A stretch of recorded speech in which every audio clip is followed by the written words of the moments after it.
Morning. అందరూ కృపావాక్యం కొరకు, ఈ వేగోజామున వచ్చే వాక్యం కొరకు ఎదురు చూస్తున్నారు కదా.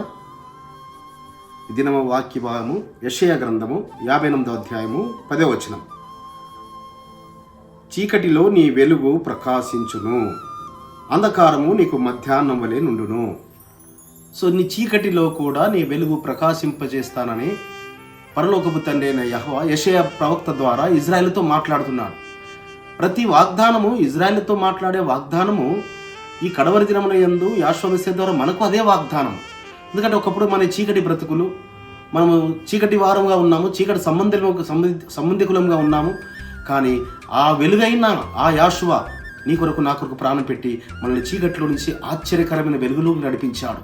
అలాగే మొదటి పేతురు పత్రికలో అంటుంటాడు పేతురు భక్తుడు, మిమ్మల్ని ఆయన గుణాతిశయాలు ప్రచురము చేసే నిమిత్తము మిమ్మల్ని పరిశుద్ధ జనముగా, చూడండి, మనల్ని చీకట్లో ఉన్న మనల్ని పరిశుద్ధ జనముగా చేసుకున్నాడు. ఇంకా అక్కడే వాగ్దానం ఉంటుంది, తన సొత్తైన ప్రజలుగా చేసుకున్నాడు.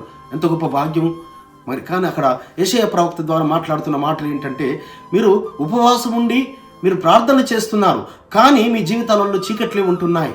మీరు మరి ఉపవాసం ఉన్న దినమున మీరు మీ పని వారికి ఇబ్బందులు పెడుతున్నారు. మీ సహోదరుతో మీరు వివాదాలు ఉంటే ఆ వివాదాలు పరిష్కరించుకోవడం లేదు. మీరు ఉపవాసం ఉన్నాను అందరు కనబడాలని చూస్తున్నారు.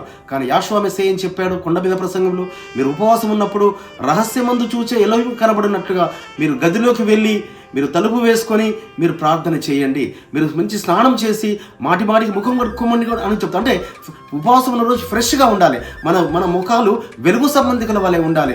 చీకట్లో నుంచి వెలుగులోకి నడిపించబడ్డాం కదా పరిశుద్ధులారా. కాబట్టి వెలుగు అయిన యెహోవా మెస్సియా సంబంధికుల వలె మనము ఉండాలని పరలోకపు తండ్రి మనల్ని చీకటిలో కూడా మనకు వెలుగులు నింపుతానని, మన కష్టకాలమును తొలగించి ఆయన సంతోషమును ఇస్తానని, మన ఇబ్బందులు తొలగించి ఆయన మన ఇరుకుల్లో నుంచి విశాలత కలిగజేస్తానని అభయం ఇస్తున్నాడు.